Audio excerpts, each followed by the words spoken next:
نحمده ونصلي على رسوله الكريم اما بعد فاعوذ بالله من الشيطان الرجيم بسم الله الرحمن الرحيم رب اشرح لي صدري ويسر لي امري واحلل عقدة من لساني يفقهوا قولي. شادی اللہ کی ایک نعمت.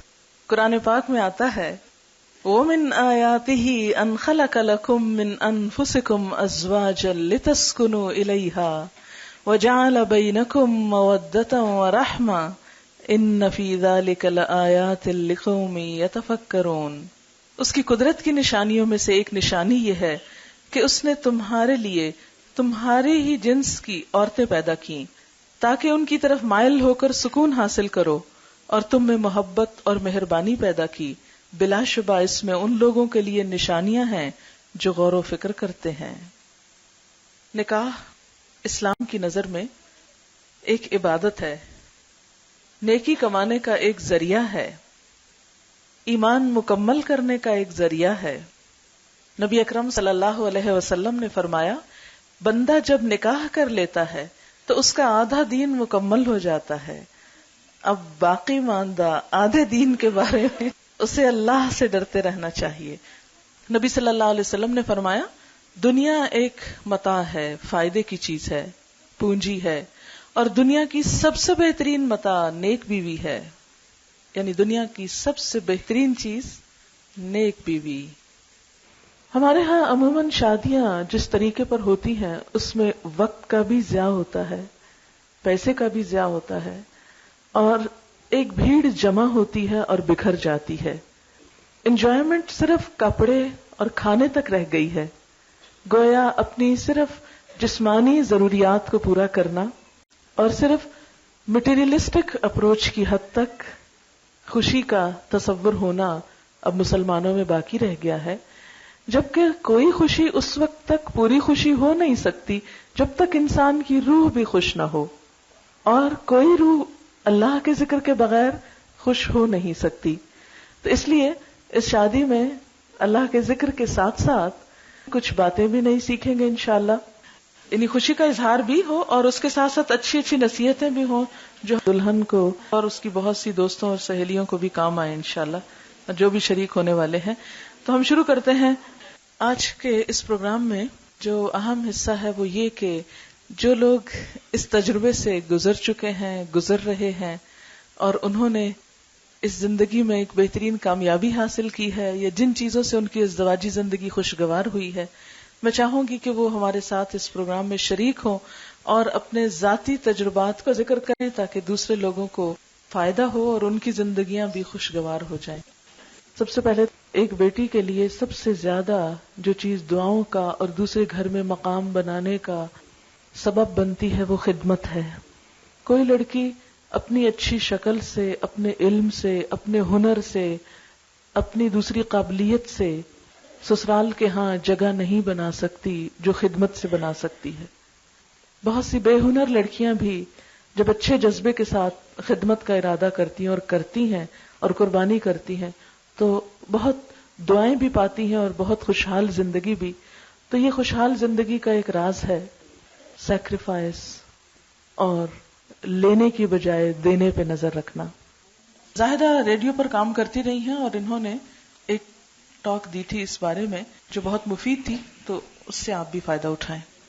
السلام علیکم.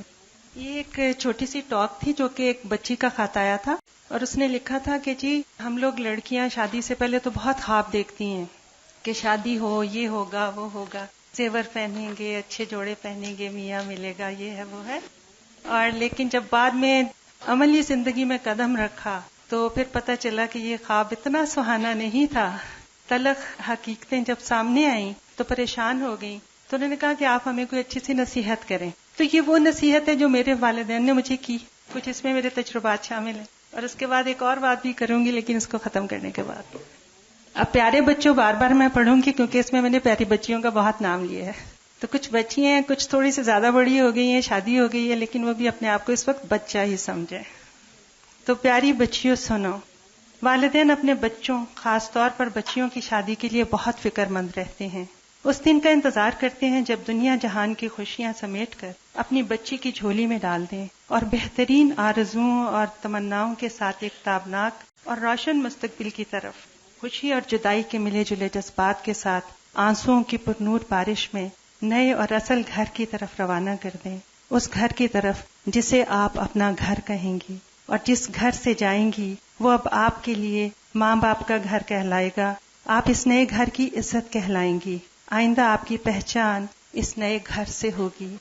جس گھر میں آپ قدم رکھیں گی وہ نیا ہوتے ہوئے بھی نیا نہیں ہے، اس میں کوئی بھی فرد اور کوئی بھی رشتہ نیا نہیں ہے، یہ بالکل اسی گھر کی طرح ہے۔ پچھلے 20-22 سال ہنسی خوشی جس میں آپ نے گزارے، وہاں آپ کے ماں باپ تھے جو آپ کو بہت عزیز رکھتے تھے اور آپ بھی ان سے بہت پیار کرتی تھیں۔ اس نئے گھر میں بھی ویسے ہی امی ابو ہیں جو آپ کو اسی طرح بلکہ اس سے بھی بڑھ کر پیار کریں گے، شرط یہ ہے کہ آپ بھی ان کو وہی پیار دیں۔ پچھلے گھر میں آپ کے بھائی بہن تھے جو آپ پر جان نچھاور کرتے تھے اور آپ بھی ہردم ان کے آرام و سہولت کا خیال رکھتی تھیں۔ اس نئے اجلے گھر میں بھی آپ کو ایسے ہی بھائی بہن ملیں گے جو آپ کے پیار و محبت کے جواب میں زیادہ پیار و محبت دیں گے۔ پچھلے گھر میں تمام عزیز رشتہ دار آپ کی خواہشوں کا احترام کرتے تھے کیونکہ آپ اپنی شعوری کوشش کرتی تھیں کہ آپ ان کو کسی قسم کی شکایت کا موقع نہ دیں۔ اب اس گھر میں بھی اسی طرح کے عزیز رشتہ دار آپ کی راہ دیکھ رہے ہیں اور آپ کو اجلے سہانے ماحول میں ہنسی خوشی خوش آمدید کہنا چاہتے ہیں۔ تو پیاری بچیوں، اس مختصر سے مقابلے سے آپ کو احساس ہو گیا ہوگا یہ نیا گھر نیا ہوتے ہوئے بھی نیا نہیں ہے، اس میں کوئی رشتہ نیا نہیں، لیکن اس گھر میں صرف ایک رشتہ نیا ہے، ایک نہایت اہم شخص جو آپ کی زندگی میں پہلے نہیں تھا۔ اس کی موجودگی سارے ماحول کو نیا پن دے رہی ہے، اس سارے گھر کو زیادہ پیارا بنا رہی ہے اور آپ کی اس زندگی کو نیا روپ عطا کر رہی ہے، اور وہ شخص ہے آپ کا شوہر، آپ کا مجازی خدا، جس کے متعلق ہمارے پیارے رسول صلی اللہ علیہ وسلم نے ارشاد فرمایا، اگر کسی انسان کو سجدہ کرنے کی اجازت ہوتی تو میں عورت کو حکم دیتا کہ وہ اپنے خاوند کو سجدہ کرے۔ یہ نیا شخص، نئی ہستی، آپ کی تمام خوشیوں اور مسرتوں کا حامل آپ کا شوہر نامدار ہے، جو صرف اور صرف آپ کا شوہر ہے۔ اس رشتہ میں آپ دونوں میں کوئی تیسرا شریک نہیں۔ یہ بندھن کوئی سیمنٹ یا پلاسٹر اور لوہے کی زنجیروں سے نہیں بندھا ہے، بلکہ یہ خالصتاً اللہ تعالیٰ کے حکم اور سنت رسول اکرم صلی اللہ علیہ وسلم کے فرمان سے قائم ہوا ہے۔ اب یہاں ٹھہر کر آپ نے غور و فکر کرنا ہے کہ دوسرے رشتوں کی موجودگی میں اس نئے رشتے کے قائم ہونے سے آپ کے اور آپ کے خاوند کے دوسرے رشتوں میں کوئی فرق تو نہیں آیا۔ تو پیاری بچیوں سنو، تمہارا خاوند صرف تمہارا نہیں، تمہاری طرح کسی ماں کا لخت جگر ہے، کسی باپ کی آنکھ کا نور ہے، کسی بہن کے دل کا سرور ہے، کسی بھائی کا بازو ہے، اور بہت سے رشتہ داروں کے ساتھ مختلف رشتوں میں بندھا ہوا ہے۔ اب آپ کے ساتھ رشتہ بندھنے کے بعد اس کے پرانے رشتے خدا نہ خواستہ ٹوٹ نہیں گئے ہیں، وہ تمام رشتے قائم ہیں۔ ان رشتوں کے حقوق اور فرائض اپنی جگہ موجود ہیں، بلکہ آپ کے ساتھ شادی کے بعد ان رشتوں میں نیا پن آ جائے گا اور ان میں ایک نیا رخ پیدا ہوگا۔ اس گھر کی خوشیاں بڑھیں گی، اس گلستان میں زیادہ پھول کھلیں گے، اور اس گھر اور خاندان کی رونق کو دوبالا کرنے کے لیے آپ کا کردار ایک کلیدی رول ادا کرے گا۔ آپ کا ہر عمل اسے نیا انداز، نیا رخ دے گا۔ یہ نہ صرف آپ کے اخلاق اور کردار کا امتحان ہے، بلکہ آپ کے ماں باپ کی 20-22 سال کی تربیت کا امتحان ہے۔ یہ بات غور طلب ہے۔ ان کی عزت اب آپ کے ہاتھ میں ہے، آپ نے اس امتحان میں سرخرو ہونا ہے۔ بالکل ٹھیک اسی طرح آج سے کئی برس پہلے ایک خاتون انہی راہوں سے کامیاب و کامران گزر چکی ہے، اور وہ ہے اس گھر کی اصل بنیاد، یعنی آپ کی محترم ساس، جو کہ آپ کو ماں کی طرح ٹھنڈی چھاؤں مہیا کرے گی، اور انہوں نے ہی آ کر اس گھر کو آپ کی آمد کے لیے تیار کیا ہے۔ آپ نے ان کو صحیح بیٹی بن کر دکھانا ہے۔ ماں باپ کو بیٹا اسی طرح پیارا ہے جیسے اس کی شادی سے پہلے تھا۔ آپ کے شوہر کے بہن بھائی بھی اسے اسی طرح پیار و محبت کرنے والا بھائی دیکھنا چاہتے ہیں۔ تمام رشتہ دار اس کو پہلے جیسا بھانجا، پہلے جیسا بھتیجا، پہلے جیسا ماموں، پہلے جیسا چچا دیکھنا چاہتے ہیں۔ یہ تمام رشتے ایک گھر کو، ایک خاندان کو یکجا رکھتے ہیں اور گھر کی خوشیوں اور رونق کو دوبالا کرتے ہیں۔ اب آپ کے اخلاق اور کردار کا امتحان ہے کہ ان رشتوں کو مضبوطی سے آپ جوڑے رکھیں۔ یہ نیا گھر، یہ سب نئے رشتے ایک نئے پسندیدہ لباس کی طرح ہیں. جس طرح نئے لباس کی حفاظت کی جاتی ہے، خیال رکھا جاتا ہے کہ اس پر داغ دھبا نہ پڑ جائے، اسی طرح آپ کو ان نئے رشتوں کا خیال رکھنا ہوگا کہ ان میں کسی طرح کی بدمزگی اور گھٹن پیدا نہ ہو سکے، یہ پہلے دن ہی کی طرح خوبصورت اور تابناک ہوں. تو پیاری بچیوں، آپ ان سب رشتوں کی قدر کرو، یہ آپ کی قدر کریں گے. صرف ایک رشتے کی وجہ سے آپ اپنے آپ کو اور اپنے خاوند کو دوسرے تمام رشتہ داروں سے الگ نہ سمجھو. وہ قائم ہیں اور خدا کے فضل سے قائم رہیں گے. آپ کی شادی سے پہلے یہ گھر چل رہا تھا، اب آپ اس میں ایک بہترین اور انمول اضافہ ہیں. پہلے غور سے اس گھر کی روایات اور طور طریقوں کو سمجھیں، اسی میں ڈھل جانے کی کوشش کریں. ہاں، اگر کوئی نئی چیز لانا چاہیں تو دھیرے دھیرے، لیکن اس سے پہلے سب کے دل اپنی محبت اور فرما برداری سے جیت لیں. گھر کے کام کاج میں دلچسپی لیں، گھر کا فرد ہوتے ہوئے گھر کی ذمہ داریاں سنبھالیں اور بانٹیں، کیونکہ شادی کے بعد آپ ایک ذمہ دار خاتون بن گئی ہیں. عزیز بچیوں، شادی سے پہلے اپنے والدین سے تھوڑا بہت تو خفا آپ ہوتی ہی ہوں گی، جب آپ کی کوئی خواہشات پوری نہیں کرتے ہوں گے یا جب آپ کو کسی بات پر ڈانٹ دیا جاتا ہوگا. بہن بھائیوں سے چھوٹا موٹا لڑائی جھگڑا بھی ہوتا ہی ہوگا، لیکن تھوڑی دیر کے لیے. اس کے بعد دل بالکل صاف اور پھر وہی پہلے والا پیار و محبت اور وہی پیاری سی فضا. تو سسرال میں بھی آپ نے کسی بات کو دل سے نہیں لگانا، کسی بات کو ایشو نہیں بنانا، بلکہ پہلے کی طرح تھوڑی سی خفگی کے بعد دل و دماغ بالکل صاف اور دوبارہ وہی پیار و محبت والی فضا کو قائم کرنا ہے. اپنے پیار، فرما برداری، محبت سے سب کے دل جیت لیں، خود بھی خوش رہیں، دوسروں کو بھی خوش رکھیں. اسی طرح آپ کی بہترین ایڈجسٹمنٹ ہوگی. آپ کا گھر ایک مثالی گھر ہوگا جہاں ہر طرف محبت ہی محبت ہوگی. ہماری دعا ہے اللہ تعالیٰ آپ سب کو بہت خوش رکھے اور خوش و آباد رکھے. یہ تو وہ ایکسپیرینس تھے جو شادی سے پہلے کے تھے. اب شادی کے بعد کے جو ایکسپیرینس میرے ساتھ ہوا ہے وہ بھی ساتھ ہی بتاتی چلوں کہ حالانکہ میرے کزن ہیں، لیکن شادی کے بعد مجھے بالکل ایک نیا انسان نظر آیا. وہ بولے کزن نہیں تھے، وہ ایک شوہر کے روپ میں آئے سامنے. تو میں نے ایک چھوٹی سی ایک مثال پڑھی تھی کہ زبان سے کسی نے پوچھا کہ اتنے 32 دشمنوں میں تم کیسے رہتی ہو اور اتنی محفوظ، آپ دیکھیں نا کیسے بچ کے رہتی ہے. تو پتہ ہے اس نے کیا جواب دیا؟ اس نے کہا اپنی نرمی سے. تو میں نے اسی عادت کو اپنایا، میں نے نرمی کو اختیار کیے رکھا.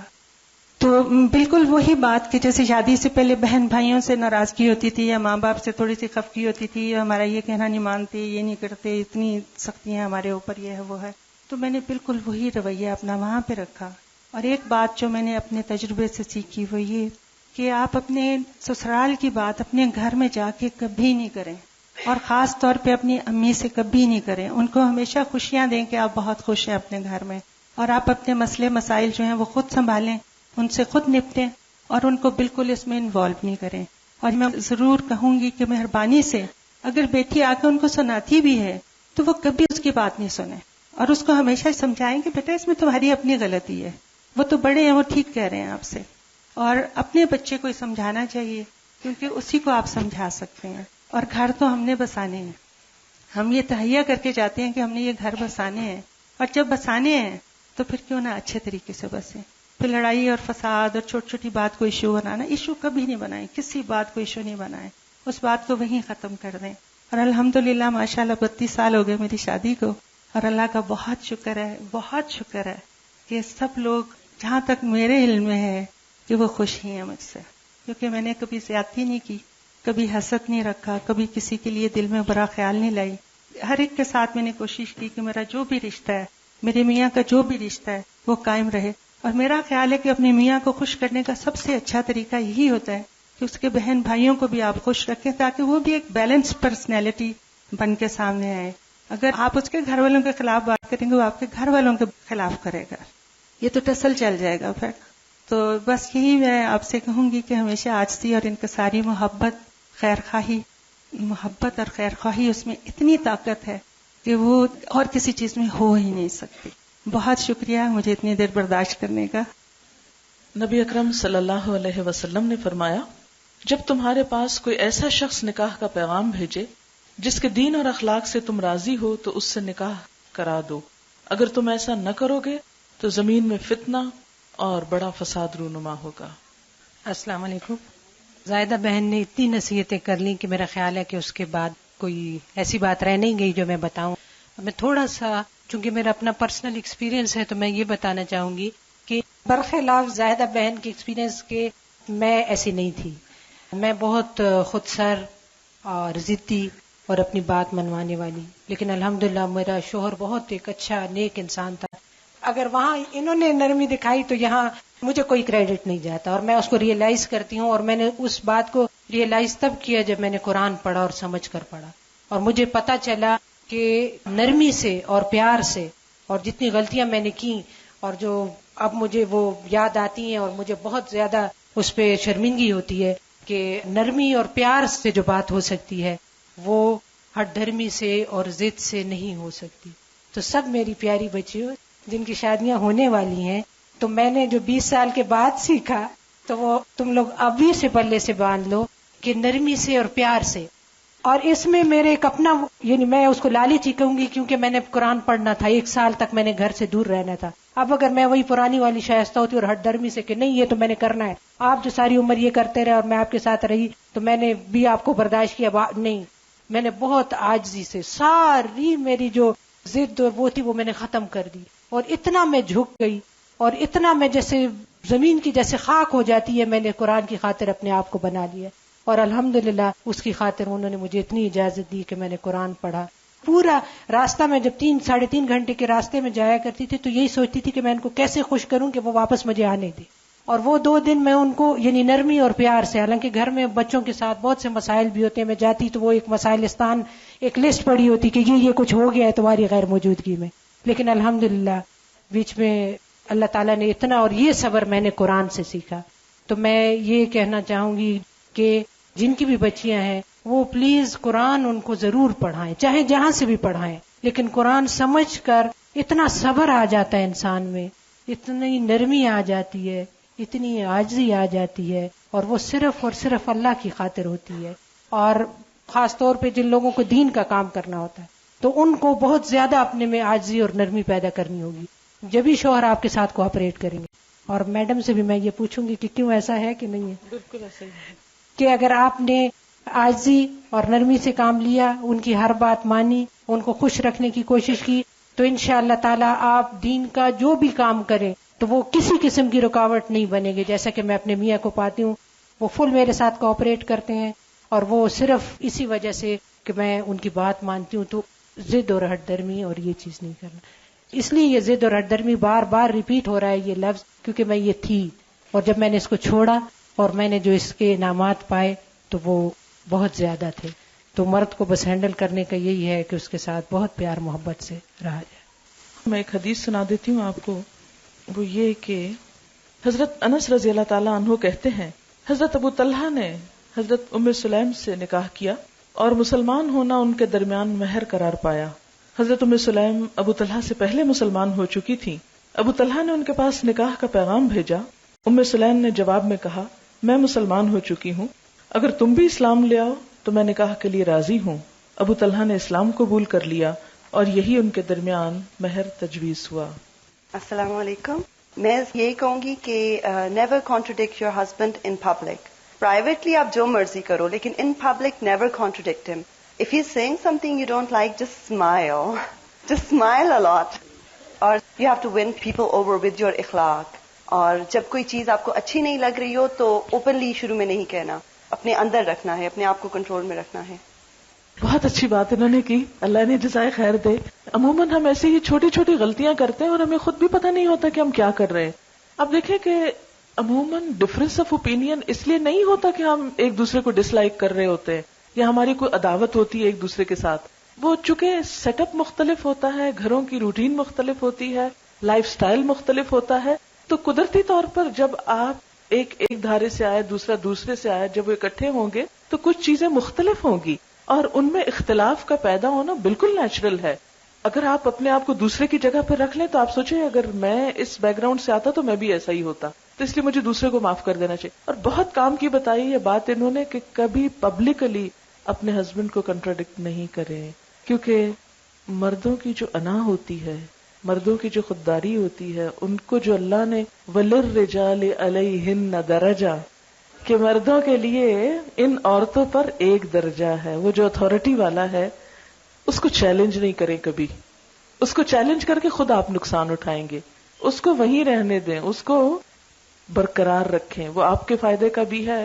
اور اگر اس معاملے میں اس نصیحت پر عمل ہو جائے کہ ٹھیک ہے اختلاف بھی ہوگے، آپس میں محبت سے بھی انسان ایک دوسرے سے جھگڑتا ہے، روٹتا ہے، سب کچھ چلتا ہے، ایک نیچرل لائف کی علامت ہے، لیکن لوگوں کے سامنے نہیں، کیونکہ شوہر اپنی بے عزتی کو ہمیشہ دل میں رکھ لیتے ہیں اور پھر جگہ جگہ انتقام لیتے ہیں اور زندگی تلخ کر دیتے ہیں. اس لیے ایک کڑوا گھونٹ بہت ساری خرابیوں سے انسان کو بچا لیتا ہے. السلام علیکم. ایک رشتہ ہوتا ہے نا مدر کا، اور ایک ہوتا ہے مدر ان لا کا. اگر ہم یہ ان لا کا لفظ ہٹا دیں اور ساس کو اپنی ماں، اور اس طرح سارے رشتوں کو، sister in law, brother in لا، سب کو اگر ہم ان لا ہٹا دیں اور ان کو واقعی دل سے اپنی بہن، اپنا بھائی، اپنی ماں، اپنا باپ یہ جگہ دیں، لوگوں کو اکوموڈیٹ کریں، آپ کو لوگ اکوموڈیٹ کریں گے. اور جس طرح اخلاق کی بات ہوئی، اسمائلنگ فیس کی بات ہوئی، تو یہ اخلاق ہے جو سب کچھ جیت لیتا ہے اور پھر آپ ونر ہو جاتے ہیں. تو میری بہت دعائیں ہیں آپ سب کے لیے بھی جو اب اس میدان میں چھلانگ مارنے والے ہیں ان فیوچر میں، تو اللہ تعالیٰ آپ سب کا حامی و ناصر ہو. السلام علیکم. بہت کام کی بات کی ہے کہ ان لا ہٹا دے. عموماً لوگ پوچھتے ہیں کہ اسلام میں سسرال والوں کے کیا حقوق ہیں، یہ سوال کیا جاتا ہے. ابھی تک جتنا بھی قرآن پاک کا اور نبی صلی اللہ علیہ وسلم کی سنت کا مطالعہ میں نے کیا ہے، اس میں ایز سچ کوئی الگ چیپٹر سسرال کے نام سے نہیں ہے. میں نے اس پر بہت غور کیا، بہت کوشش کی کہ مجھے کچھ بھی ایز اے ٹیکسٹ کچھ مل جائے. اتنی سی بات ضرور ہے کہ قرآن پاک میں اللہ تعالیٰ انسانی رشتوں کا ذکر کرتے ہوئے نسب اور سحر کے رشتے کا ذکر کرتے ہیں. سحر سسرال کو کہتے ہیں، اور دونوں کو ایک ہی جگہ پر مینشن کیا گیا ہے. پھر کیا ہے، کیا اسلام نے ان رشتوں کو اگنور کیا ہے؟ کیا ان رشتوں کی کوئی اہمیت نہیں؟ کیا یہ رشتے بیکار ہیں؟ کیا ان کے ساتھ ستیلے والوں کا سلوک کیا جائے؟ نہیں، ایسا نہیں. بات یہ ہے کہ اس پر جتنا بھی میں نے غور کیا تو مجھے جواب یہی ملا کہ یہ رشتے کوئی الگ رشتے نہیں ہیں. اپنی ماں اور شوہر کی ماں کا درجہ ایک ہی ہے، عزت کا، احترام کا، حسن سلوک کا. جیسے رضائی ماں کا، آپ صلی اللہ علیہ وسلم کی اپنی والدہ تو فوت ہو گئی تھی، لیکن دودھ جنہوں نے پلایا تھا ان کے لیے بھی آپ کا احترام اور محبت اتنی ہی تھی، حالانکہ صرف انہوں نے دودھ پلایا تھا. اور اسلام کی روح سے الگ اگر ساس کے حقوق کے بارے میں کوئی حدیث نہیں آئی تو اس کی وجہ یہی ہے کہ وہ ماں کے ضمن میں آتی ہے. آپ دیکھیں کہ شوہر کی شکل میں ساس کتنا بڑا تحفہ آپ کو دیتی ہے کہ جس ہستی میں آپ کو سکون ملتا ہے، جس کی طرف سے آپ کی ساری ضروریات کا خیال رکھا جاتا ہے.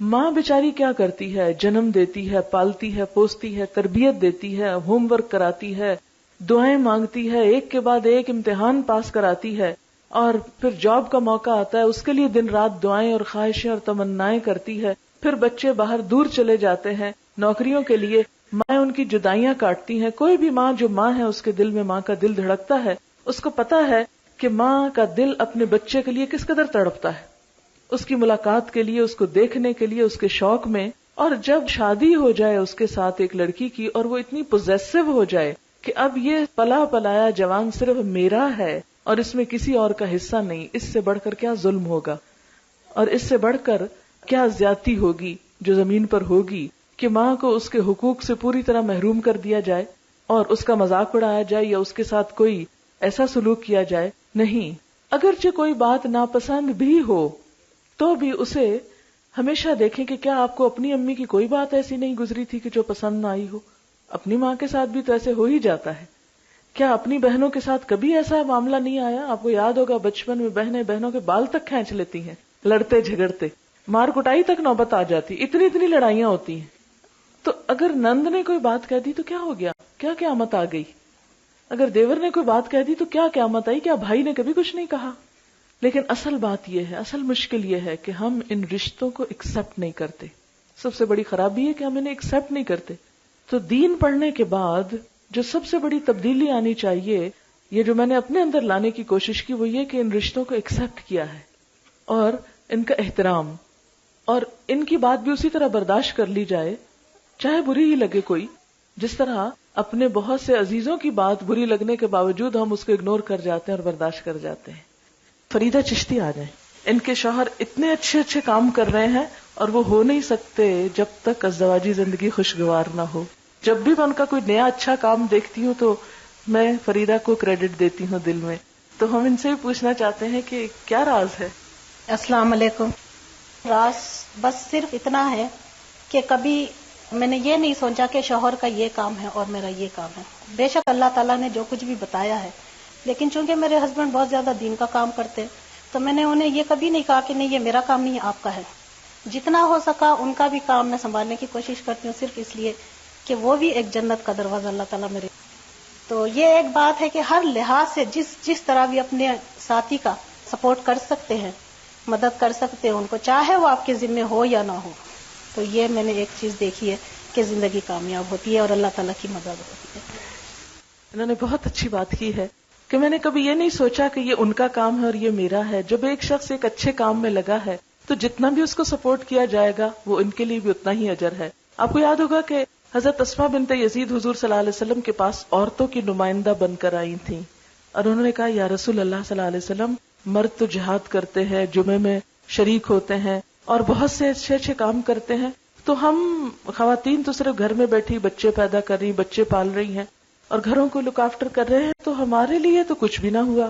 آپ نے فرمایا نہیں، جو شوہر کی غیر موجودگی میں گھر کو اچھی طرح سنبھالتی ہے اور اپنی شرم و حیا کی حفاظت کرتی ہے، وہ گھر بیٹھ کر بھی وہ سارا اجر پالے گی جو شوہر باہر جا کے کر رہا ہے.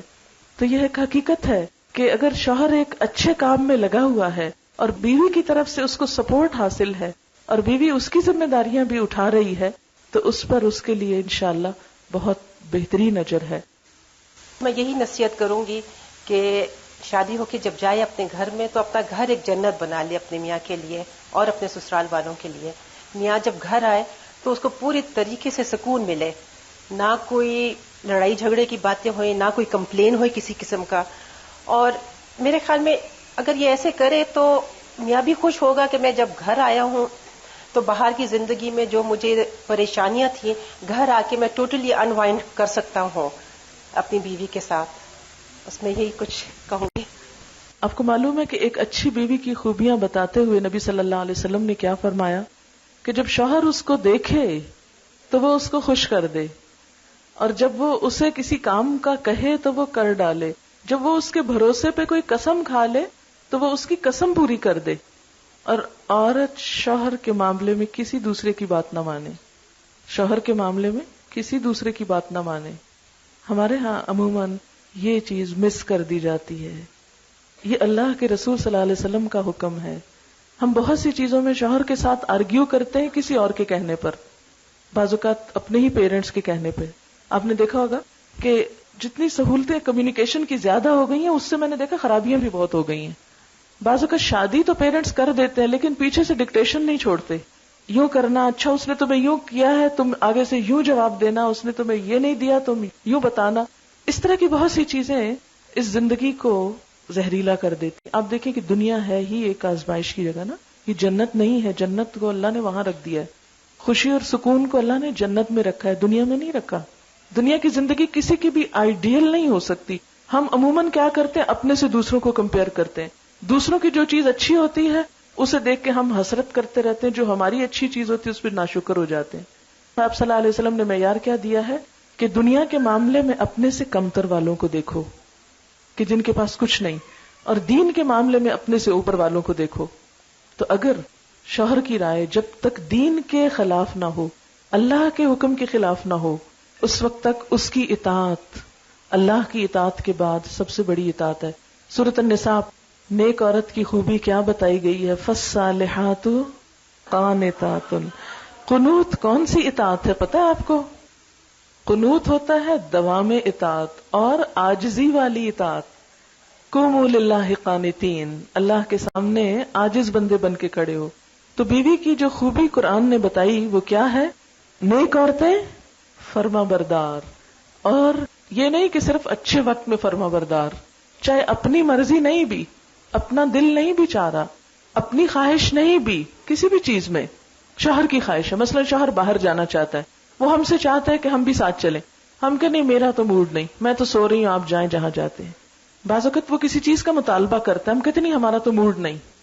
تو قرآن پاک نے یہ نہیں کہا فالصالحات مطیعات، اس میں بھی اطاعت ہے. کیا کہا؟ فالصالحات قانتات، قانتات دوام اطاعت ہمیشہ، اور اس کے ساتھ عاجزی، انکساری، نشوز نہیں. کی شادی بھی کچھ مہینے پہلے ہوئی تو مجھے یہی اس کو کہنا تھا کہ human mind transfer of attitude کرتا ہے. میں اپنے گھر سے آئی ہوں، میرے پاس یہ تھا، اب یہاں آئی، یہاں تو کچھ بھی نہیں. تو وہ دیکھنا ہے کہ وہ گھر 20-30 سال میں وہ بنا تھا. تو ہر شادی والا گھر شادی کے بعد تھوڑے سے شروع ہوتا ہے اور اس میں خوش رہنا ہے، پھر اس کو زیادہ بڑھانا ہے. کمپیئر نہیں کرنا، میرے گھر میں تو یہ تھا، ابا کے گھر یہ تھا.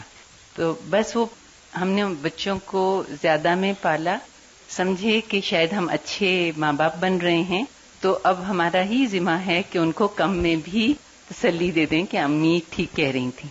بس ایک اور جوک یاد آتی ہے، پہلے سنا تھا ایک شادی ہوئی گاؤں میں، اور بس شادی ہو کے سب کو مل ملا کے دلہن کو لے کے جا رہے ہیں، تو پیچھے سے اس کے والد نے شور مچایا، نہیں اس کو ادھر بلاؤ. کیا ہوا؟ انہوں نے ایک بات رہ گئی. کیا بات رہ گئی؟ وہ کافی دور ڈولی جا چکی تھی. خیر باپ کہہ رہا تھا واپس لے کر آئے. جب واپس لائے تو باپ نے کہا جب سوئی میں دھاگا ڈالو گی تو نیچے گرہ لگا لینا. وہ چلی گئے. اس کے بعد لوگوں نے کہا یہ بھی کوئی بات تھی کہ اتنی سی بات کے لیے اتنی دور سے بلایا. تو آپ زندگی میں دیکھیں کہ کوئی کام کرنے لگیں گے، اگر نیچے گرہ نہیں لگی ساری محنت ضائع. تو اس کو آپ جدھر مرضی اپلائی کر لیں. انہوں نے بہت اچھی بات کی. یہ ایک بڑی بنیادی غلطی ہمارے ہاں ہوتی ہے کہ لڑکی جب نئی شادی ہو کر دوسرے گھر میں جاتی ہے تو عموماً وہ سب کچھ نہیں پاتی جو اپنے گھر میں ہوتا ہے. یاد رکھیں شادی کے بعد عورت کا گھر اس کا اپنا گھر ہے، ماں باپ کا گھر اب پیچھے رہ گیا. نو کمپیریزن، کمپیئر نہیں کرنا. جو کمپیئر کرتا رہے گا وہ کبھی خوش نہیں رہ سکے گا. اور آپ دیکھیں کہ انہوں نے بہت ہی اچھی بات کی بیٹی کو کہ وہ گھر 20-30 سال میں بنا ہے جو اب اس لیول پر آیا ہے، اور تمہارا گھر نیا بن رہا ہے. تو ظاہر ہے کہ جو چیز اب سٹارٹ جس سے لیا جائے اس کے بننے میں ایک وقت لگے گا. اور جو بچیاں جا کر یہی کہتی رہتی ہیں ہمارے ابا کے گھر یہ تھا، ہمارے ہاں یوں ہوتا تھا، میرا باپ ایسا تھا، میرا بھائی ایسا تھا، ہم تو یہ پکاتے تھے، ہم تو یہ کھاتے تھے، تو وہ انڈائریکٹلی دوسرے کو کیا کر رہے ہیں؟ لیٹ ڈاؤن کر رہے ہیں، ٹیز کر رہے ہیں. تو کوئی بھی اپنی بے عزتی مستقل طور پہ برداشت نہ کر سکے گا. اور نقصان کس کا ہوگا؟ آپ کا اپنا. میں اب چاہوں گی کہ اگر اتنا کوئی ایکسپیرینس بتانا چاہے اور کوئی بھی بات بچوں کو اپنے کسی بھی اچھے تجربے سے نوازنا چاہے تو میں شکر گزار ہوں گی. کوئی بھی والنٹیئر کرے، صرف نصیحت نہیں بلکہ کوئی اچھا سا قصہ سنا دے، کوئی کہانی سنا دے، کوئی اچھا ایسا واقعہ سنا دے کہ جس سے دوسروں کے لیے ایک حوصلہ افزائی ہو جائے. کیونکہ انسان دوسروں کے تجربات سے زیادہ سیکھتا بنسبت کتابوں میں پڑھنے سے. ابھی بات اس رشتے کی ہو رہی تھی کہ نکاح کا رشتہ، اس حوالے سے میں یہی بات کروں گی کہ ضد اور ہٹ درمی جو ہوتی ہے وہ زیادہ تر ملے گی ہمیں، میجورٹی میں مجھ میں بھی تھی کافی زیادہ. تو وہ اس کو لیٹ ڈاؤن کرنے کا جو ایک طریقہ نظر آتا ہے وہ سوائے اس کے کہ یہ رشتہ اللہ کے نام پہ جوڑا جاتا ہے.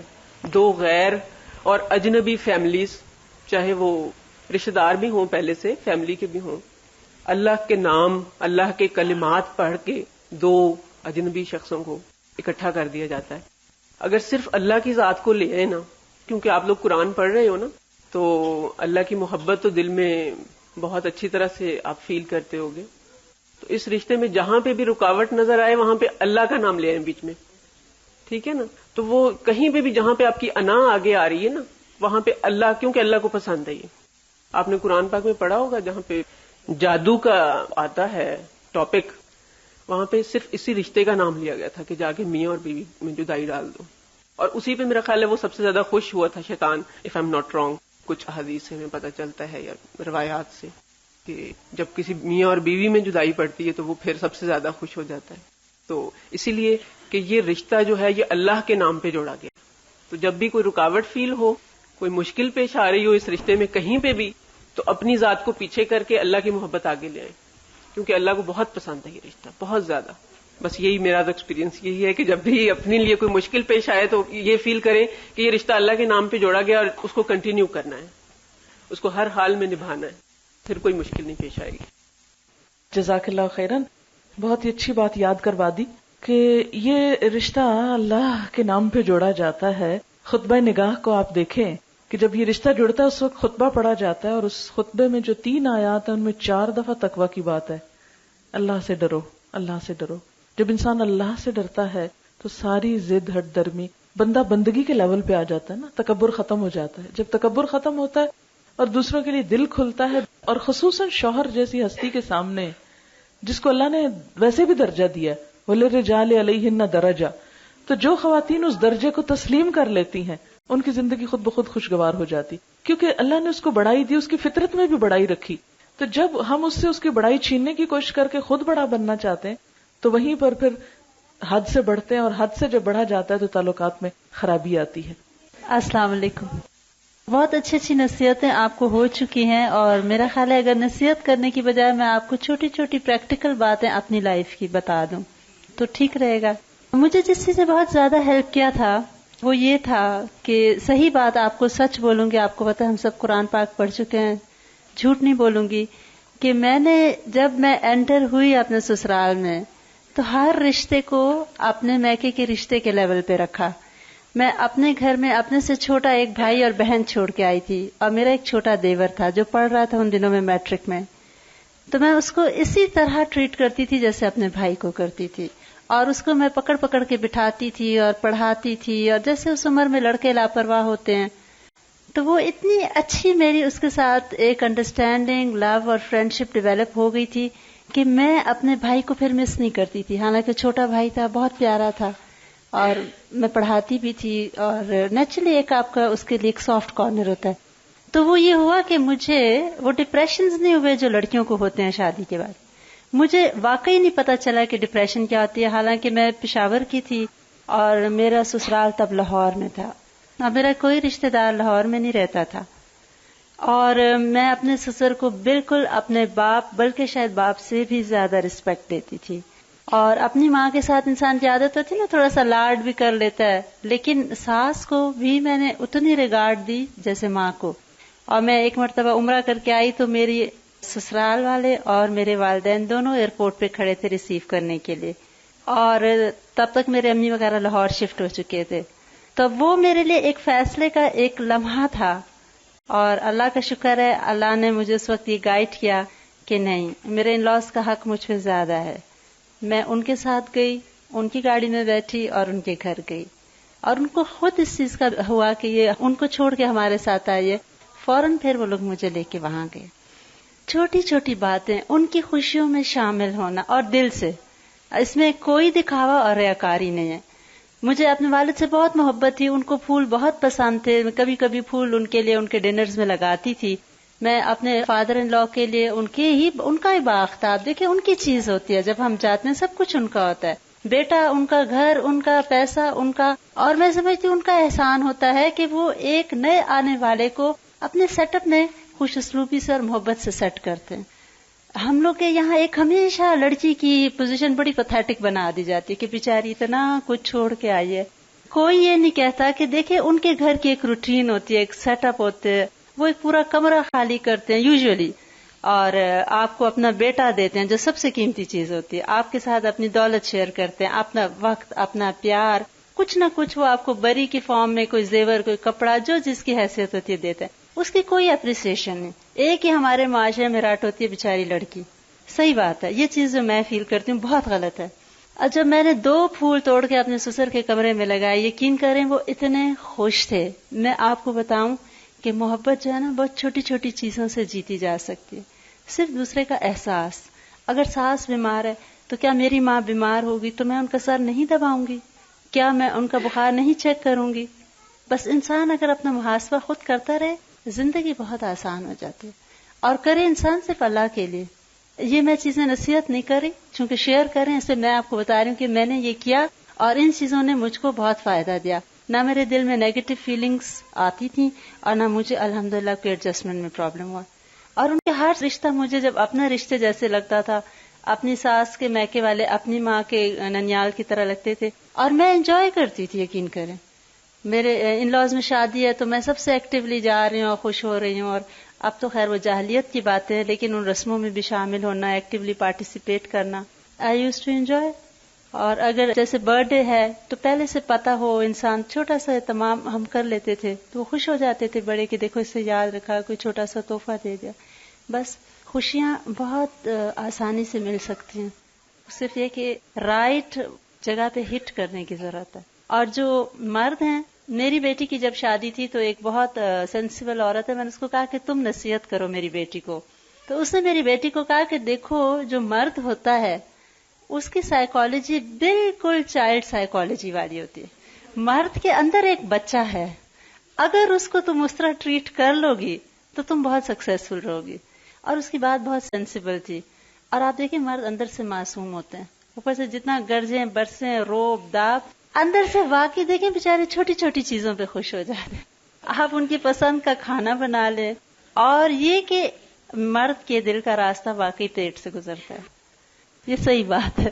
میری جب شادی ہوئی مجھے نہیں کوکنگ آتی تھی، بہت بری بات ہے، خوشی کی بات نہیں ہے، لیکن نہیں آتی تھی، پھوڑ تھی.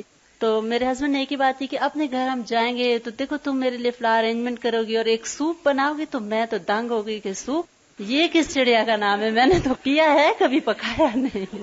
اور سب سے پہلا تحفہ جو میرے ہسبینڈ نے مجھے دیا، ہم یہاں اسلام آباد میں رہتے تھے، ان کی جاب تھی، ہمارا گھر بالکل کوسار مارکیٹ کے پاس ہے. لندن بک کمپنی لے کے گئے اور وہ مجھے ایک سوپ کی کتاب خرید کے دے دی. لیکن پھر میں نے پڑھا اس کو، پھر میں ان کی ایبسنس میں پریکٹس کرتی تھی، الحمدللہ پھر میں بہت اچھا کھانا، اور اسپیشلی یہ بیک ڈشز اور سوپس اور یہ چیزیں نا بہت آپ کو سہولت دیتی ہیں، لائف آسان ہو جاتی. اصل میں یہ نا کہ اسلام رہنمائی کرتا ہے، ہر چیز کو، ہر ایک کا حق اس کو دلواتا ہے.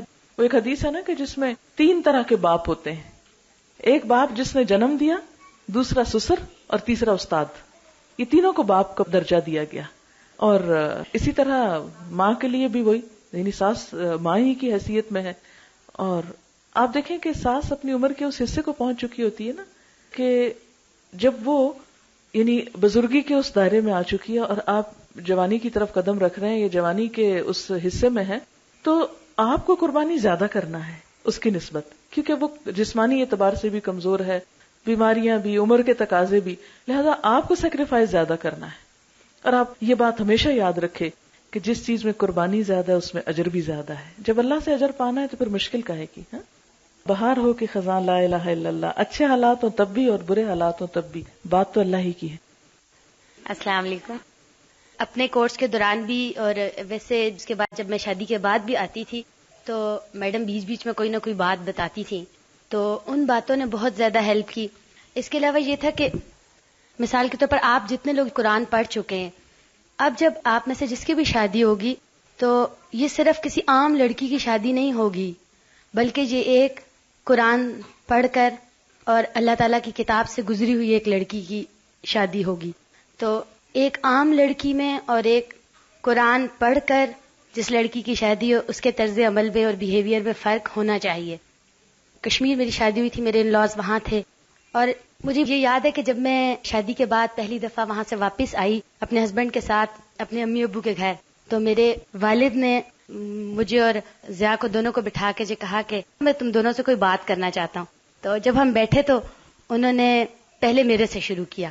اچھا، میرے والد بہت زیادہ محبت کرنے والے ہیں، خاص طور پر بیٹیوں کے ساتھ. تو انہوں نے مجھے کچھ نصیحتیں کی، اور اس میں سے ایک آج یہ تھی کہ ضیاء کا انہوں نے مجھے کہا کہ یہ اب تمہارے ہسبینڈ ہیں اور تمہیں ان کا بہت زیادہ خیال رکھنا ہے، اور تم میرے تک کوئی بھی شکایت نہیں لاؤ گی کبھی بھی ان کی. اور پھر انہوں نے ضیاء سے بات کی اور ان کو انہوں نے یہ کہا تھا کہ میں نے تمہیں بیٹا بنایا ہے. اور یہ کہ حدیث مجھے پوری پتہ نہیں صحیح یاد ہے کہ نہیں، لیکن انہوں نے یہ حدیث انہیں کوٹ کی تھی کہ عورت جو ہے وہ ٹیڑھی پسلی سے پیدا کی گئی ہے، اور اگر تم اسے سیدھا کرنے کی کوشش کرو گے تو یہ ٹوٹ جائے گی. تو اس لیے مجھے کہا تھا کہ میں اپنے جذبات پر کنٹرول رکھوں، اور انہیں یہ کہا تھا کہ وہ میرے ساتھ درگزر کا معاملہ رکھیں. اور الحمدللہ انہوں نے بھی ابو کی اس بات کو یاد رکھا اور میں نے بھی. اور پھر یہ کہ جب دو لوگ ایک جگہ رہتے ہیں تو یہ نہیں ہوتا کہ کوئی بات اختلافی نہ ہو، ہوتی ضرور ہے. کئی چیزوں میں آپ کی اور ان کی رائے میں فرق ہو سکتا ہے، لیکن ہمیشہ یہ ہوا اگر کبھی اس طرح کا معاملہ پیش آیا تو میں نے، اگر ان کی بات ٹھیک تھی یا وہ اپنی بات پہ اسٹریس کرتے تھے تو میں کہتی تھی آپ مجھے بتائیں آپ یہ بات کیوں کہتے ہیں. تو اگر وہ مجھے کنونس کر لیتے تھے تو میں نے کبھی بھی نہیں کیا آگے سے، ہمیشہ مان لی بات کہ ہاں یہ بات ٹھیک کی ہے بالکل. اور اگر میری کبھی کوئی بات ہوئی ہے اور میں نے انہیں آرام سے بہت محبت کے ساتھ بتایا کہ میں اس وجہ سے یہ بات کہتی ہوں، تو انہوں نے بھی کبھی نہیں کیا، ہمیشہ مانی ہے بات. تو آپس میں ڈسکس کرنے سے بھی بہت سے مسائل حل ہوتے ہیں. یہ جو آخری بات اس نے کی بڑے کام کی ہے کہ آپس میں ڈسکس کرنے سے بہت سے مسائل جو ہیں وہ حل ہو جاتے ہیں. عموماً یہ ہوتا ہے کہ اگر شوہر کو بیوی کی کوئی بات ناگوار گزرے تو شوہر موڈ آف کر جاتا ہے اور پھر وہ بولنا نہیں چاہتا. اس کا دل ہوتا ہے کہ چونکہ اس کی وجہ سے موڈ آف ہو تو یہ مجھے منائے. بیوی یہ کہتی کہ میری انا کا مسئلہ ہے، میں کیوں مناؤں. تو اس میں عموماً یہ ہوتا ہے کہ لیک آف کمیونیکیشن پھر بڑھتی چلی جاتی ہے، اور جب کمیونیکیشن نہیں ہوتی تو فاصلے بہت زیادہ بڑھ جاتے ہیں اور بعض اوقات خطرناک حد تک بڑھ جاتے ہیں. تو اس میں بھی یہ ہے کہ اگرچہ غلطی دوسرے فرد کی ہو لیکن آگے بڑھ کر منانے میں کبھی بھی دیر نہ کریں اور کبھی اسے اپنی انا کا مسئلہ نہ بنائیں، اور کبھی انا بہت آڑے آئے بھی تو سوچیں میں تو اللہ کے لیے کر رہی ہوں، اور جب اللہ سے جزا لینی ہے تو پھر کوئی بھی چیز مشکل نہیں رہتی اس میں. اور دوسری بات یہ کہ بعض باتیں جو آپ کہنا چاہیں اپنے شوہر سے اور زبان سے نہ کہہ پائیں تو قلم کا سہارا لیں. قلم کا سہارا بہت مفید سہارا ہے، اور اس میں بعض اوقات زبان سے آپ بہت سی چیزیں، مثلا تعریف کے کلمات آپ کہنا چاہیں تو شوہر کہ ہاں اب تم خوشامد مت کرو میری، تو ہو سکتا ہے آپ ڈسکریج ہو جائیں اور آگے نہ بڑھ سکیں. اور بعض اوقات یہ ہے کہ آپ کو معلوم ہے کہ جھوٹ بولنے کی کہیں بھی اجازت نہیں ہے، لیکن شوہر اور بیوی کے تعلقات میں جھوٹ تو نہیں، لیکن یہ کہ اگر دل میں نہیں بھی کوئی خاص جذبات تو تلخ گھونٹ پی کر جذبات کا اظہار کریں، اور آپ دیکھیں گے کہ وہ آپ کے حق میں بہت مفید ثابت ہوں گے. تو یہ نسخہ جو ہے یہ زندگی میں آپ کو بہت فائدہ دے گا کہ دوسرے کی جو خوبیاں ہیں اس میں آپ دیکھیں کہ شوہر ہو یا بیوی دونوں کے اندر کچھ نہ کچھ خوبیاں ضرور ہوتی ہیں. عموماً جب ہم کسی کے بارے میں غصے میں آتے ہیں نا، اس کی ساری خوبیوں کو بند کر کے رکھ دیتے ہیں اور صرف خامیاں اس کی نظر آتی. ایسے میں انصاف سے کام لیتے ہوئے کوئی نہ کوئی خوبی تلاش کر لینا جو واقعی اس کے اندر ہو، اسے تلاش کر کے اور سچے قسم کی وہ تعریف جو ہے جب آپ کریں گے تو آپ دیکھیں گے کہ وہ جو بیچ میں خراب سی چیز آئی ہے وہ بالکل ایسے دور چلی جائے گی گویا کبھی ہوئی بھی نہ تھی. بعض اوقات یہ ہوتا ہے کہ میاں بیوی کے جھگڑے شروع ہوتے ہیں جب پیسے نہیں ہوتے. یہ ایک بہت کامن مسئلہ میں نے دیکھا ہے لوگوں کے جھگڑوں کی وجوہات جاننے میں، کہ جب تک شوہر کھلا رہا ہے اور بیوی کو مل رہا ہے یا بیوی آرام کر رہی ہے تو اس وقت تک شوہر بہت اچھا لگتا ہے. جب شوہر کی جیب تنگ ہوتی ہے، پیسے نہیں ہوتے، تو مہینے کے آخر میں اکثر گھروں میں جھگڑا ہو جایا کرتا ہے. تو ایسی صورت میں یہ ہے کہ ازواج مطہرات کی مثال اپنے سامنے رکھیں. حضرت عائشہ فرماتی ہیں نبی صلی اللہ علیہ وسلم کے گھر آ کر میں نے دیکھا کہ نبی صلی اللہ علیہ وسلم کے خاندان نے مسلسل 2 دن پیٹ بھر کر جو کی روٹی نہیں کھائی، یہاں تک کہ نبی صلی اللہ علیہ وسلم وفات پا گئے. اتنی تنگ دستی کے اندر بھی خوش رہنا اور ہنسی مذاق کرنا اور ایک دوسرے کا خیال رکھنا، یہ ہے اصل کمال کی بات. جب تک آپ کو عیاشی کرائی جا رہی ہے، روز باہر لے جایا جا رہا ہے اور آپ بھی بڑے خوش ہیں، تو یہ کس بات کی خوشی؟ اصل خوشی کیا ہے کہ جب کوئی دینے کے قابل نہیں ہے تو اس وقت بھی آپ اس کی قدر کریں اور اس کا ہمت بڑھائیں. عموماً یہ ہوتا ہے کہ شوہر اپنی جاب کی طرف سے پریشان ہوتا ہے، بزنس ڈاؤن ہو رہا ہوتا ہے، ادھر سے بیوی کے مطالبات بڑھ رہے ہوتے ہیں، وہ جھنجھلا اٹھتا ہے، کہیں اور غصہ نہیں نکال سکتا تو بیوی پہ آ کے نکال دیتا ہے، جس سے بیوی موڈ آف کر کے میکے چلی جاتی ہے اور معاملات کہیں سے کہیں بگڑ جاتے ہیں. تو خوشی کے دنوں میں تو ٹھیک ہے، لیکن غم اور دکھ کے دنوں میں بھی ایک دوسرے کا ساتھ دینا، یہی اصل کمال کی بات ہے. السلام علیکم. میری شادی کو 15 سال ہو گئے اور میری سسرال والے بہت اچھے ہیں، اتنے زیادہ اچھے کہ کم ہی میں نے اپنے امی ابو کو یاد کیا. اور خاص طور پہ میں اپنی ساس کی اس بات کو بہت اپریشیٹ کرتی ہوں کہ کبھی میں ان کے کمرے میں گئی ہوں، ایک خار سے وہ باتیں کر رہی ہیں تو وہ اٹھ کے بیٹھ جاتی ہیں لیٹی ہوئی ہوں تو میں سوچتی ہوں کہ میری امی تو میرے لیے کبھی بھی اس طرح اٹھ کے نہیں بیٹھی جس طرح یہ بیٹھتی. اور میرے ابو بھی میرے سے بہت پیار کرتے، ظاہر باپ ہیں، لیکن میرے سسر نے جو مجھ سے پیار کیا ہے کسی نے کم ہی کیا ہے. میرے امی ابو حج کر کے آ رہے تھے تو میں انہیں لینے ایئرپورٹ گئی. اب میرے سسر پہلے سے پہنچے ہوئے تھے، مجھے کہنے لگے کہ یہاں دیکھو تمہارے جیسی یہاں کوئی بھی نہیں ہے جیسی تم لگ رہی ہو. اتنا وہ مجھ سے پیار کرتے تھے. اور جہاں تک میاں کا تعلق ہے، 15 سال میری شادی کو کبھی انہوں نے میری خواہش نہیں ٹالی ہے. زندگی میں سرد گرم بھی آتا ہے، لیکن یہ ہے کہ جب ذرا سی کوئی ہماری خواہش نہ پوری ہو تو پچھلی کو بھول جائیں. لیکن میں نے ہمیشہ یاد رکھا ہے کہ انہوں نے میری زندگی میں میری ہر خواہش جو کہ میرے دل میں ابھی ہے، آئی ہے، خیال آیا، انہوں نے فوراً پوری کی ہے.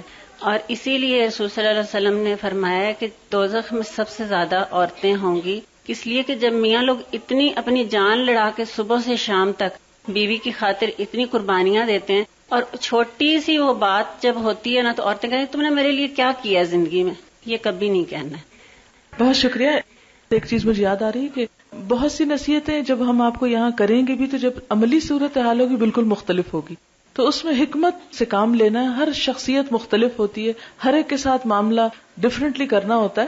تو صرف لگی بندھی رٹی رٹائی جملے اور اصول پیٹنٹ دوائیاں استعمال نہ کریں، بلکہ حقیقت حال کے ساتھ ساتھ. اور جیسے ابھی میں نے ایک نسخہ بتایا تھا کہ جہاں مشکل آئے اللہ کے آگے سجدے میں پڑ جائیں، ہاتھ اٹھا لیں، اور آپ دیکھیں گے کہ انشاءاللہ کیسے آسان ہوتی. Assalamu alaikum. There's a couple of reminders and pieces of advice. Marriage is a very emotional stage, and we've all learned that a Muslim should adopt the middle way, okay? And the Prophet ﷺ said that when he saw the women in hell, they were in hell because they weren't grateful for their husbands. And then we shouldn't go to the other extreme too, that, you should place your husband above Allah and His Rasul. Remember that you're supposed to love the Prophet ﷺ and Allah the most. And my other piece of advice is, if you're going to America, وہاں اتنے مسلمان نہیں ملیں گے جیسے یہاں ملتے پاکستان میں. And you have to remember that you can't be like them. ٹھیک ہے, don't assimilate into their culture, into their society. Do not follow them. You have to be strong. And if your husband is out all day on the job, پھر آپ کو کچھ کام نہیں ملے گا گھر پر. When you go outside, you're going to meet a lot of people who are Musliman bilkul nahi hai. The only way to save yourself and your iman and keep your level of taqwa high is to teach. Wahan bahut Islamic centers hote hain. You can teach once a week. You can teach the Muslim community over there. Wahan jo Pakistani aur Indian community hoti hai, wahan they're not even, Musliman. Aur jo log wahan rehte hain for a long period of time, they're not Muslim anymore. So please, you've had this opportunity at Al-Huda for 1 year. Don't waste it. Don't lose it. You have to teach other people. Inshallah. Assalamu alaikum. وعلیکم. ایک تو واقعی آپ سب لوگوں کا بہت بہت شکریہ، اور میرے لیے ایسی محفل میں شریک ہونے کا یہ پہلا موقع ہے، اور واقعی یہ بہت ہی احسن طریقہ ہے. اور اگر ہم سب لوگ اس کو اپنا لیں تو حقیقت میں ہم جو کہ مائیں ہیں، بہنیں ہیں، بیٹیاں ہیں، واقعی بہت اچھی طرح سے کوشش کر سکتے ہیں آنے والی نسلوں کو کچھ پیغام دینے کا اور حقیقت میں میسج چھوڑنے کا. اللہ تعالیٰ ہم سب کا حامی و ناصر ہو. آمین ثم آمین.